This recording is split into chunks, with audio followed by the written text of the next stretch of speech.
송기환 교수님은 왜 스필버그 영화 중에서 제일 좀 이 액션도 부족하고 좀 이게 스필버그 영화 맞아 할 정도로 저는 사실은 좀 그랬었는데 왜 우리한테 민헨 나 너무 재밌게 봤어. 상대적으로 좀 덜 알려진 영화 같은데 왜 민헨을 이 시기에 왜 소개해 주셨을까? 송기영의 오프닝 크레딧입니다. 네, 이제 우리가 그 현재 기독교 이제 현재 뭐 코로나 때문에 이런 문제가 좀 덮였는데 사실 소위 그 팔레스타인을 중심으로 한 아랍 세력하고 이스라엘 세력과의 그 갈등, 테러 대 반테러. 이제 그것만이 아니라 지금은 이제 이슬람 스테이트, 네, 그 IS. IS 그걸로 인한 그 여러 가지 테러나 뭐 그런 반테러나 그런 사건이 여전히 끊임없이 벌어지고 있죠. 다만 지금은 이제 코로나 상황에서 그게 좀 묻혔을 뿐이죠. 근데 참 이 문제는 참 어려운 문제입니다. 그러니까 우리가 보통 테러에 가장 유명한 게 그 2011년에 뉴욕 9.11 테러잖아요.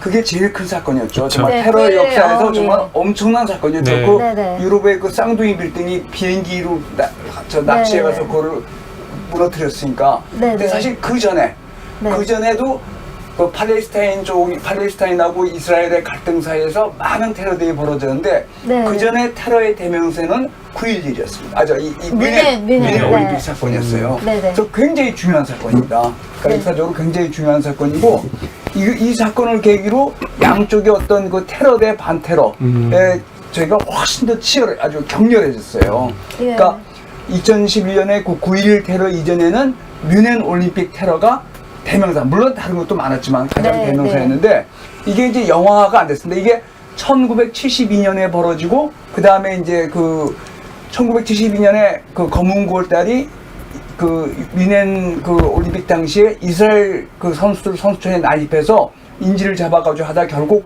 모두가 몰살당하는 인질들도 다 죽고 그 테러에 관계된 사람 다 죽었습니다. 아, 다 그 현장에서 그 사건을 그런데 그래. 이제 그 이후로 정확한 건 아니지만 그 이후로 그 테러에 관계됐다고 의심되는 팔레스타인 계열 사람들이 다 또 살해당하거나 이렇게 네. 됐습니다. 그거를 누가 했는지는 아무도 몰라요. 그런데 이제 그 사건이 굉장히 큰 사건이에요. 그러니까 뮌헨 올림픽 테러가 일어났고 그 다음에 거기 현장에 참여했던 사람들은 다 사살이 됐는데 인질들하고 같이 그 인질들은 이제 그 교전 중에 테러범들이 죽였죠. 근데 그 사건 이후로 그 사건에 관계됐다고 기획이나 이런 거에 조달 이런 거에 관계됐다고 그 추정되는 아랍 사람들이 다 살해를 당했어요. 그래서 이제 그게 모사드의 그 작전이 아니겠는가 이런 추정을 하는데 그래가지고 이게 소설로 나왔습니다. 벤전스, 복수라는 벤전스. 소설이 예. 나와서 이제 그 사건을 추정해서 정확한 건 아무도 모르죠. 왜냐면 그 이스라엘에서는 뭐 어떤 테러를 절대로 인정하지 않으니까. 뭐 요새도 뭐 그렇지만 요새 드론으로 하는데 미국은 이제 군에서 그걸 하면 인정을 하지만 이스라엘 모사드에서는 자기들한 테러를 절대로 인정을 하지 않아요. 그러니까 시인도 부인도 하지 않죠. 그 모사드가 워낙 무서운 조직이니까. 그런데 이제 이걸 스필버그가 영화화했습니다. 근데 이게 참 쉽지 않은 게 스필버그가 유태인입니다. 근데 이제 이 영화가 두 가지 그 비난의 측면이 있어요. 직면한 게 하나는 완전 유태인 편이다. 네. 그런 편을 들었고 네. 반대로 미국 내 많은 유대인 조직이나 국제적인 유대인 조직이 이 영화를 보이콧했습니다. 스필버그 저 망할 자식이 테러범하고 그 테러범을 처단하는 사람들하고 똑같이 출입했다.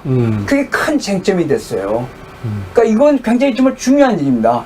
그러니까 지금 이제 우리나라 영화 산업이 굉장히 제가 보기에는 겉으로 굉장히 잘 나가는 것 같습니다. 뭐 상도 많이 타고 이러는데 과연 그 사회적 문제, 국제적 이슈를 과연 정말 신중적으로 다룬 드라마가 있는가?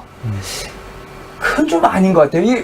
우리나라뿐만 아니죠. 할리우드에서도 이런 영화들은 점점점 찾아보기가 힘들고 뭐 어벤져스나 또는 뭐 007 이런 것도 선과 악이 분명히 갈리는데 이 영화는 상당히 대담한 시도죠. 스필버그가 유태인이지만 욕먹을 각오하고 그 테러범들을 처단하는 그 사람들도 진짜로 그랬는지 안 그랬는지 모르지만 갈등에 시달리고 나중에 그때 보면은 그 모사드 조직과 화해를 하지 않거든요. 그리고 자기가 모사드에 의해서 자기 가족이 모사드에 의해서 그 유해를 당할까봐 걱정하고 그러니까 이런 굉장히 메시지가 강하단 말이죠. 그래서 이게 네. 상당히 격렬한 논란을 불이켰습니다. 근데 이 질문은 여전히 유효하거든요. 제가 이제 그 넷플릭스는 문바이 호텔이라는 영화를 봤어요. 네. 문바이 호텔은 뭐냐면 그 이슬람 추종자들이 파키스탄에서 계속 그 인도인가 어디에 못 사는 지역에 사는 애들한테 세뇌 교육을 한 거예요. 니들이 이렇게 못 사는 것은 저 비싼 휴양지에 놀러 온 외국 애들 때문이야. 무조건 가서 죽여. 그래서 그 가난한 애들이 거기서 그 세뇌 교육을 받아서 총기 교육을 받아서 그 문바이 호텔에 난입을 합니다. 네. 근데 그 문바이 호텔 그 지역이 경찰력이 좀 동원되기 어려운 곳이었어요. 네. 근데 그 문바이 호텔 영화가 죽이는데 뭐가 없어요. 그냥 쏴 죽이는 거야. 뭐 애고 뭐가 없어요. 닥친 대로 쏴 죽이는 거야. 그러니까 외국인이면 무조건 다. 아니 애고 거기 있는 그냥, 호텔에 아, 있는 호텔 무조건 좋은 다. 사람들. 뭐 걔들은 쏴 죽이는 이유가 없어. 굉장히 가난한 애들이에요. 근데 걔들은 뭐라고 저거라 보냐. 니들이 죽으면 천국에 천당에 갈 것이고 니들 가족은 다 우리가 다 알아서 해준다. 죽여라. 그래가지고 그거를 이제 그 문바이 호텔 영화에 따르면 걔가 그 휴대전화로 계속 보고를 해요. 네. 네네. 주모자한테. 그럼 걔들이 죽여. 그냥 죽이는 거야 그냥 젊은 애들이. 그 정말 무서운 영화죠. 무서운 영화. 근데 사실 현재 그런 테러가 이 중동뿐만이 아니라 중앙아시아 저 인도나 파키스탄 이런 데서도 많이 벌어지고 있거든요. 그러니까 그 문바이 호텔 보면 좀 끔찍해요. 아무것도 없는데 그냥 죽이는 거야. 맞아. 네. 그냥 뭐 이유도 없어. 여기서 근데 과연 어떻게 했냐? 나중에 그 주모자는 아직도 체포가 안 됐어요. 그 보면 걔들만 다 죽었지. 그 현장 그 활동 테러리스트만 죽었고. 그 배우는 아직 배우는 여전히 파키스탄에 살고 있대. 걔 목소리만 나와. 죽여. 알라의 뜻이다. 걔들은 네가 이렇게 못 사는 거, 네 가족은 다 우리가 책임진다. 그냥 걔들 쏴 죽이는 거야, 쏴 죽이는 거야. 근데 이제 그래서 이제 그게 점점 심해지고 또 이제 요새는 그 미국이나 이런 데서 드론으로 이제 암살을 하죠. 드론으로 암살하고 뭐 이런데 하여튼 그런 사건을 이 스필버그가 정말 굉장히 용기 있게 한 거죠. 이게 만약 유태인이 안 했으면 엄청난 비난을 받을지도 모르는데 스필버그가 제가 유태인인데 이 영화를 감독했단 말이죠. 그래서 제가 이제 저번에도 몇 번 말씀드렸지만 스필버그는 오락 영화로 조스나 무슨 이티나 뭐 이런 오락 영화로 유명했지만 네. 이 사회적 문제 이런 무거운 주제를 할 수 있을까? 그런데 그걸 이제 아니라는 걸 보여줬죠. 그 신들레라 리스트로 라이언 일병 구하기나 이런 걸 저 했는데 이 영화도 이걸 보면은 유대인들의 논리를 옹호하는 것 같다가 뒤에 가면 안 그렇단 말이죠. 네. 뒤에 가면 그 테러리스트나 그 테러리스트를 처참하게 죽이는 놈들이나 비슷하다. 맞아요. 네. 국가 맞아요. 권력의 저거고 해서 참 어려운 문제인데 그래서 이제 이게 이슈가 굉장히 중요한 이슈입니다. 그래서 여기 보면 우리나라에서 이거 평점을 잘 안 줬는데 정말 이 평점 주는 사람들이 정말 무지몽매한 거고 굉장히 중요한 저거예요. 그 또 하나는 이 영화의 강점이 그런 주제면만이 아니라 영화를 잘 만들었어요. 그렇죠. 그러니까 영화를 우리 이제 탐정 영화 있잖아요. 그 스파이 영화 그런 걸 만들었는데 그 스파이 영화는 다른 게 뭐냐? 만약 007의 데니얼 크레이가 나와서 악당을 처치한다. 그럼 사람들이 다 쾌감을 느끼고 박수를 치는데 이거는 딱 처음에 보시면 알겠지만 이 테러리스트를 처단하는데 우리가 박수치기 어렵다고. 네. 맞아요. 그거를 보여줬어요. 테러리스트의 방법으로 처단하는 거. 그게 과연 옳으냐?